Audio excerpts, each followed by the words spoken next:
welcome to another installment of Metallic Reviews, the show where I take an honest look at the harder, heavier side of music and give it an honest rating. Today, we're going to be diving into a groove metal outfit who is legendary in their own right. They're bastions of the new wave of American heavy metal, and they are now on their 9th studio outing. Yes, it's Virginia's powerhouse Lamb of God and their new one, Omens, released October 7th on Epic Records. Now, this is their first album since signing to the massive Sony-owned label. So has the transition away from Nuclear Blast brought them fortune?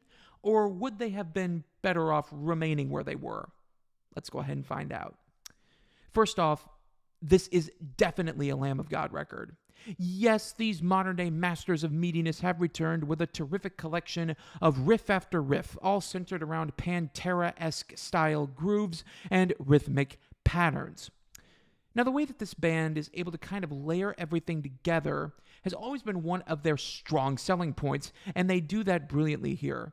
Guitarists Willie Adler and Mark Morton continue to show why they are one of the best duos in the riff-making game.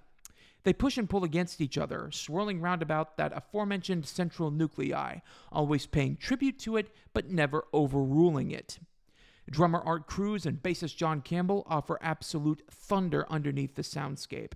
Now, this is especially true on the 4th track, Ditch, which features Cruz at his finest. You know, it's interesting for me as a drummer to hear the differences between him and their former drummer, Chris Adler. Adler had much more of that out-and-out respect for the groove and would always orient his patterns and his double kicks around that. Now, Cruz definitely shows that, but he also incorporates a lot more of a deathcore / straight death metal vibe. There's a ton of double bass on here, breakdowns aplenty, and all of them are excellently crafted. And then there's Randy Blythe, the vocal glue that holds this chaotic groove metal together. He sounds just as ferocious as ever on here, throwing it back to albums like Ashes of the Wake and Sacrament. You know, I also have a ton of respect for him as a lyricist. While I don't always agree with the position he's presenting, I do love the vocabulary he uses to present it. For instance, the album's opening song, Nevermore, features the line, "Bullets whip the screaming kettle as tear gas cloaks the monumental." That's just great lyricism right there. And as much as metal gets a bad rap in this area, Blythe continues to prove why he is one of the best at formulating this bleak poetry and then pummeling the listener with it.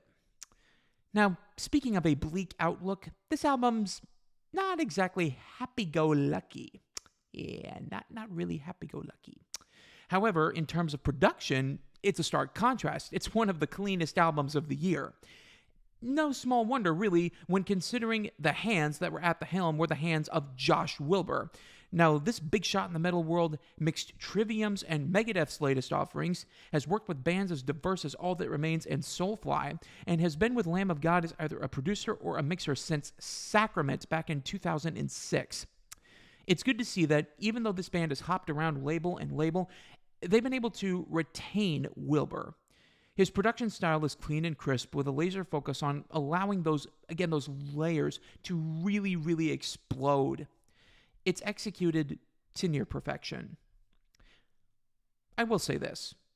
The back half of the album is better than the first. I'm just going to lay that out there. It's better than the first. Not by much, but it is.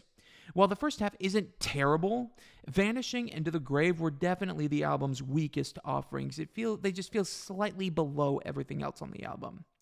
But then with the album's title track, there's absolute fury unleashed upon the listener from the beginning of the front half all the way to the back. You've got Gomorrah. You've got their 2.5-minute long tribute to old school hardcore punk and Denial Mechanism. The absolute banger Grayscale. Everything just comes together brilliantly. Some might argue that album closer September song is a little long, but to each their own, I guess. So overall, Lamb of God have definitely won the back-to-back huge release weeks. Unlike Slipknot, Lamb of God have doubled down on their heaviness, catchiness, and overall ferocity.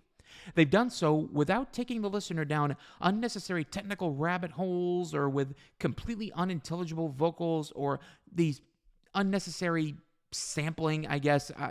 I don't know. True, the album does hit a bit of a mud patch in the beginning, but from there, it runs and absolutely demolishes everything in its path. Really great listen. It gets a very strong 4.5. out of 5.